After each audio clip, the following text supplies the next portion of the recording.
farewell speeches by those who were faithful throughout the Scripture. And I want to make mention that I was agreeing with your comment earlier, thinking that you were describing the age and old feeling that Hannah and I have. That indeed does seem to be the case. It seems like the children just suck the energy right out of us, and they just take it and run with it. But I was not agreeing in regards to your comment about holding hands, and I got poked for that pretty hard. And just want to make it clear that we are newlyweds for life, and very much thankful for one another. So I had to clear the air on that one. Let's begin by looking at Moses. Moses in Deuteronomy chapter 31. Moses in Deuteronomy chapter 31. Let's begin there in verse 1. And Moses went and spake these words unto all Israel, and he said unto them, I am 120 years old this day. I can no more go out and come in. Also the Lord hath said unto me, Thou shalt not go over this Jordan. The Lord thy God, he will go over before thee, and he will destroy these nations from before thee. And thou shalt possess them. And Joshua, he shall go over before thee, as the Lord hath said. And the Lord shall do unto them as he did to Sihon and to Og, kings of the Amorites, and unto the land of them whom he destroyed. And the Lord shall give them up before your face, that ye may do unto them according unto all the commandments which I have commanded you. Be strong and of a good courage. Fear not, nor be afraid of them. For the Lord thy God, he it is that doth go with thee. He will not fail thee, nor forsake thee. And Moses called unto Joshua, and said unto him in the sight of all Israel, Be strong and of a good courage, for thou must go with this people unto the land which the Lord hath sworn unto their fathers to give them, and thou shalt cause them to inherit it. And the Lord, he it is that doth go before thee. He will be with thee, he will not fail thee, neither forsake thee. Fear not, neither be dismayed. Let's drop down to chapter 32. Look with me here, beginning in verse 45. Chapter 32, beginning in verse 45. And Moses made an end of speaking all these words to all Israel. And he said unto them, Set your hearts unto all the words which I testify among you this day, which ye shall command your children to observe to do all the words of this law. For it is not a vain thing for you, because it is your life, and through this thing ye shall prolong your days in the land, whither ye go over Jordan to possess it. You see here the focus of Moses in these two passages. He's concerned about whether or not the people that he has led up until this point are going to remember that it is through God where they have their strength. It is through the Lord where they're going to be able to be victorious in their battles. Paul will tell the brethren in Corinth, in 1 Corinthians, and in chapter 15, and in verse 58, Therefore, my beloved brethren, be steadfast, unmovable, always abounding in the work of the Lord, for as much as ye know that your labor is not in vain in the Lord. He would describe in verse 57 where it is that they have victory. They have victory in Jesus Christ. Moses is explaining unto them that they don't need him in order to be successful. They don't need Moses in order to be strong and in order to be victorious. But that the victory is ultimately going to be found in the Lord. It is in the Lord where strength will be able to be found and be able to be then utilized by the people of God. Paul will explain to the Philippians in Philippians chapter 4. Philippians chapter 4, beginning there in verse 12. I know both how to be abased, and I know how to abound. Everywhere and in all things I am instructed both to be full and to be hungry, both to abound and to suffer need. I can do all things through Christ, which strengtheneth me. Paul is explaining scenarios whereby he might be greatly humbled. He might be in a state where he is in need of strength. Or he might be in a situation where he is abounding. In other words, he's on top of the world. But in both of those cases, he's needing to lean upon Christ because it is in him where he has his strength. He doesn't yield and find and tap into strength of himself, but rather he recognizes that it is through God where he can find strength. He'll explain in the second letter to the Corinthians in chapter 12 and in verse 10, "Therefore I take pleasure in infirmities and reproaches, in necessities, in persecutions, in distresses, for Christ's sake, for when I am weak, then am I strong." In other words, even in my lowest points, even in my lowest moments, he's describing here the thorn in his flesh.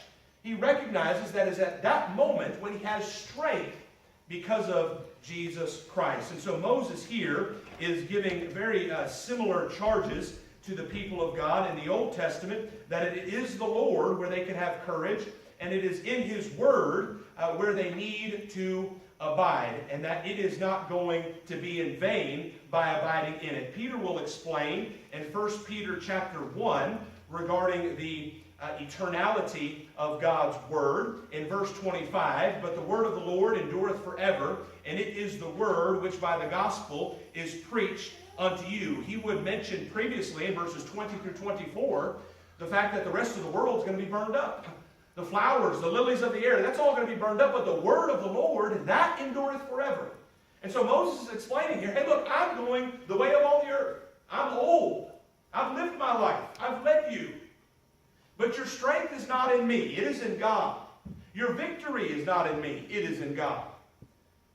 And my body is not going to be that which is going to yield benefit or value to you when it comes to eternity. But rather, the Lord's will, the Lord's word is going to yield value for you when it comes to eternity. So we see there the farewell of Moses. Now let's look at the farewell of Joshua. Joshua chapter 23. Joshua chapter 23. Let's read the entire chapter here. "And it came to pass a long time after that the Lord had given rest unto Israel from all their enemies round about, that Joshua waxed old and stricken in age. And Joshua called for all Israel, and for their elders, and for their heads, and for their judges, and for their officers, and said unto them, I am old and stricken in age. And ye have seen all that the Lord your God hath done unto all these nations because of you, for the Lord your God is he that hath fought for you.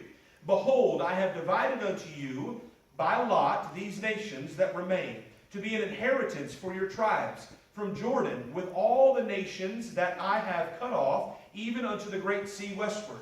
And the Lord your God, he shall expel them from before you, and drive them out from out of your sight. And ye shall possess their land, as the Lord your God hath promised unto you.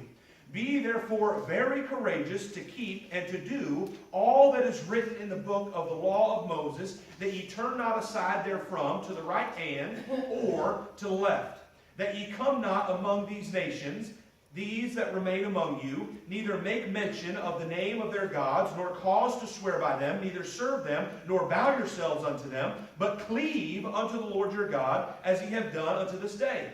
For the Lord hath driven out from before you great nations and strong, but as for you, no man hath been able to stand before you unto this day. One man of you shall chase 1,000. For the Lord your God, he it is that fighteth for you, as he hath promised you. Take good heed, therefore, unto yourselves, that ye love the Lord your God. Else, if ye do in any wise go back and cleave unto the remnant of these nations, even these that remain among you, and shall make marriages with them, and go in unto them, and they to know you, know for a certainty that the Lord your God will no more drive out any of these nations from before you, but they shall be snares and traps unto you, and scourges in your sides, and thorns in your eyes, until ye perish from off this good land which the Lord your God hath given you. And behold, this day I am going the way of all the earth, and ye know in all your hearts and in all your souls that not one thing hath failed of all the good things which the Lord your God spake concerning you. All are come to pass unto you, and not one thing hath failed thereof. Therefore it shall come to pass that as all the good things are come upon you, which the Lord your God promised you, so shall the Lord bring upon you all evil things, until he have destroyed you from off this good land, which the Lord your God hath given you. When ye have transgressed the covenant of the Lord your God, which he commanded you, and have gone and served other gods, and bowed yourselves to them, then shall the anger of the Lord be kindled against you, and ye shall perish quickly from off the good land which he hath given you. Flip with me now to chapter 24, and look beginning here in verse 14. Now therefore fear the Lord, and serve him in sincerity and in truth, and put away the gods which your fathers served on the other side of the flood and in Egypt, and serve ye the Lord. And if it seem evil unto you to serve the Lord, choose you this day whom you will serve, whether the gods which your fathers served that were on the other side of the flood, or the gods of the Amorites in whose lands ye dwell. But as for me and my house, we will serve the Lord. Flip over to verse 22. And Joshua said unto the people, Ye are witnesses against yourselves, that ye have chosen you the Lord to serve him. And they said, We are witnesses. Now therefore, put away, said he, the strange gods which are among you, and incline your heart unto the Lord God of Israel. You see here the primary concern of Joshua in his farewell speech, in his farewell sermon in many ways. It is idolatry. And it's the possibility, the actual reality, because Moses had already prophesied of such, and here Joshua likewise will refer to it, as you'll see even in the text, verses 17 through 20, that they would unfortunately choose to forsake God and go into idolatry. But he's warning them of this, and he's explaining unto them, just as God had promised to give you this land, just as God had promised to give you a nation. Remember, God had made that promise back to Abraham, back in Genesis chapter 12, verse 3, to Abraham. He has delivered on those promises.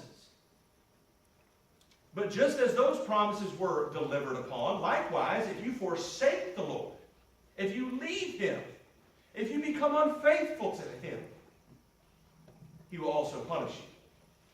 And you will also have to withstand his wrath.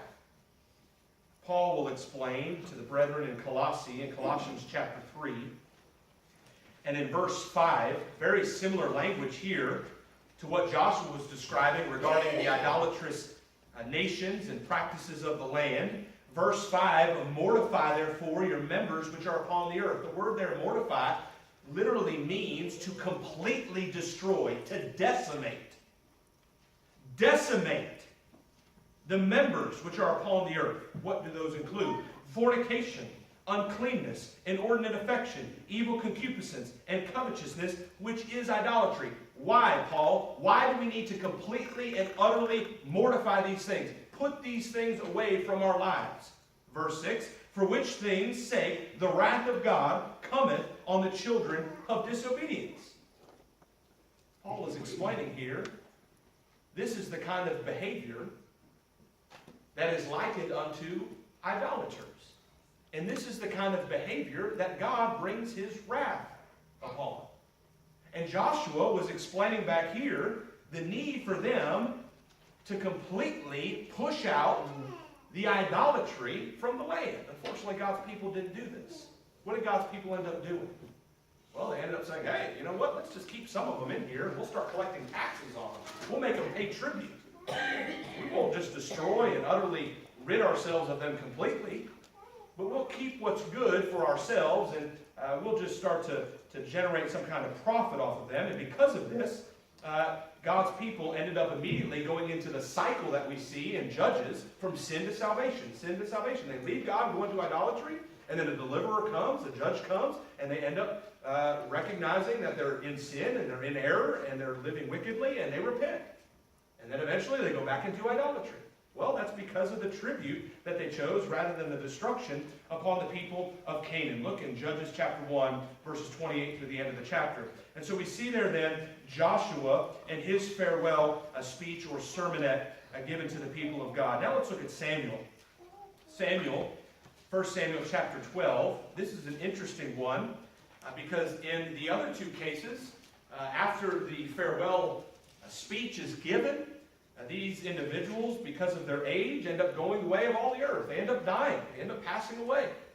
But when it comes to Samuel, Samuel recognizes his age. He recognizes that he has others that are capable of being able to pick up in the work that he is doing. But unfortunately, the people of God immediately, even the next chapter, the very king that's chosen ends up deciding to forsake the Lord. And so Samuel continues on for much longer. But let's still look at this attempted farewell speech in 1 Samuel 12. And Samuel said unto all Israel, Behold, I have hearkened unto your voice, and all that ye said unto me, and have made a king over you. And now behold, the king walketh before you, and I am old and gray-headed. And behold, my sons are with you, and I have walked before you from my childhood unto this day. Behold, here I am, witness against me before the Lord, and before his anointed. Whose ox have I taken? Or whose donkey have I taken? Or whom have I defrauded? Whom have I oppressed? Or of whose hand have I received any bribe to blind my eyes therewith? And I will restore it to you. And they said, Thou hast not defrauded us, nor oppressed us, neither hast thou taken aught of any man's hand. And he said unto them, The Lord is witness against you, and his anointed is witness this day, that ye have not found aught in my hand. And they answered, He is witness. And Samuel said unto the people, It is the Lord that advanced Moses and Aaron, and that brought your fathers up out of the land of Egypt. Now therefore stand still, that I may reason with you before the Lord of all the righteous acts of the Lord, which he did to you and to your fathers. When Jacob was come into Egypt, and your fathers cried unto the Lord, then the Lord sent Moses and Aaron, which brought forth your fathers out of Egypt, and made them dwell in this place. And when they forgat the Lord their God, he sold them into the hands of Sisera, captain of the hosts of Hazor, and into the hand of the Philistines, and into the king of Moab, and they fought against them. And they cried unto the Lord, and said, We have sinned, because we have forsaken the Lord, and have served Baalim and Ashtaroth. But now deliver us out of the hand of our enemies, and we will serve thee. And the Lord sent Jerubbaal, and Baden, and Jephthah, and Samuel, and delivered you out of the hand of your enemies on every side, and ye dwelled safe.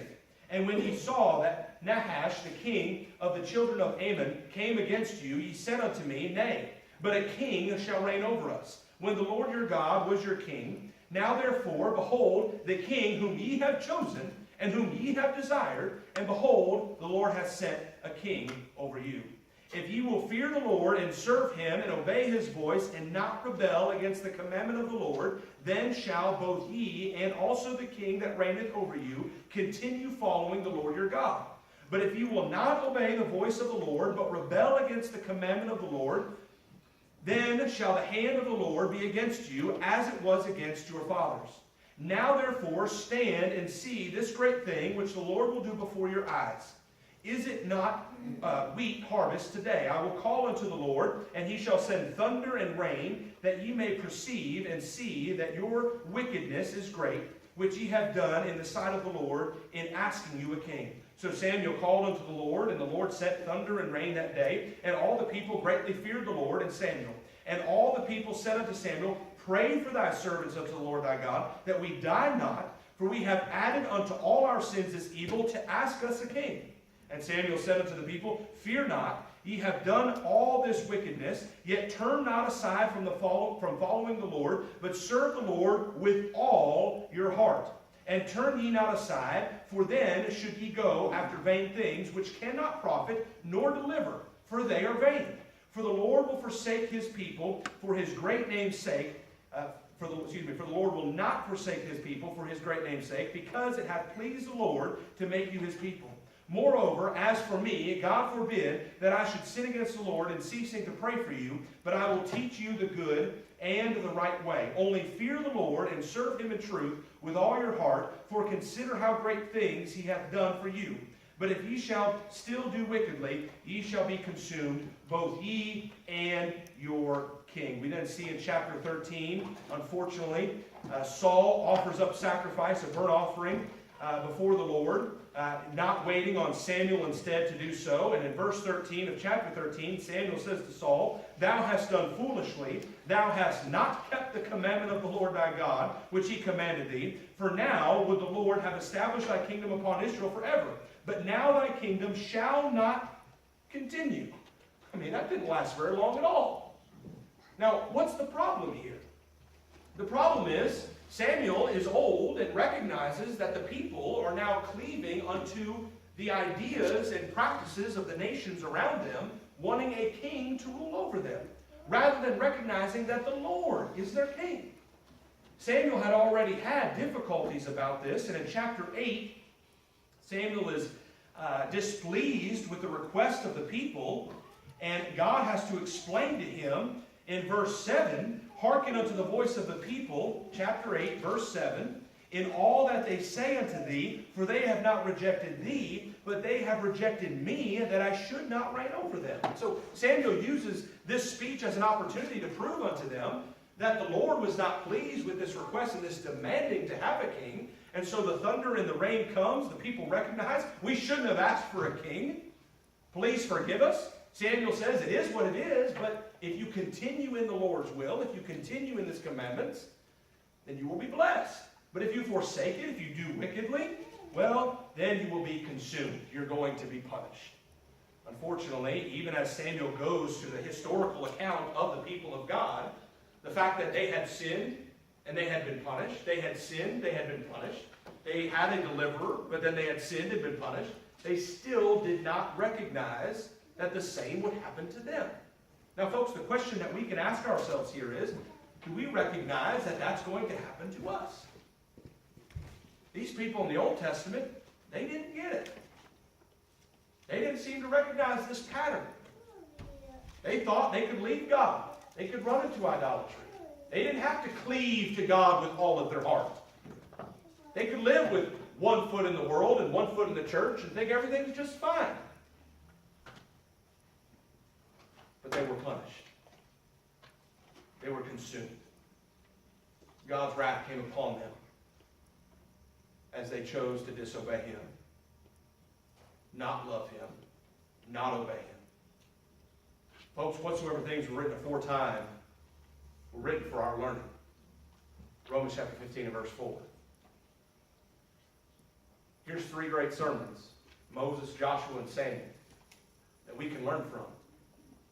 Learn from these men of old as they were getting ready to put their work down and to let the people go on in their service to the Lord. You see their concerns. You see their charges. You see their warnings. The question is, have we learned from the failures that they made? And do we recognize the seriousness of violating the Lord's will? Sin is a transgression of God's law. 1 John chapter 3 and verse 4. Brother or sister, if you've sinned, if you're living in sin, if you're not repenting of that sin, if you have left the church and you need to come on home, we're here for you. You have the opportunity now to make it right, to be restored. We want to pray for you. We want to help you in any way that we can. If you're here tonight, you're not yet a child of God. You're not yet a Christian. You have the opportunity to become one. You have the opportunity to put on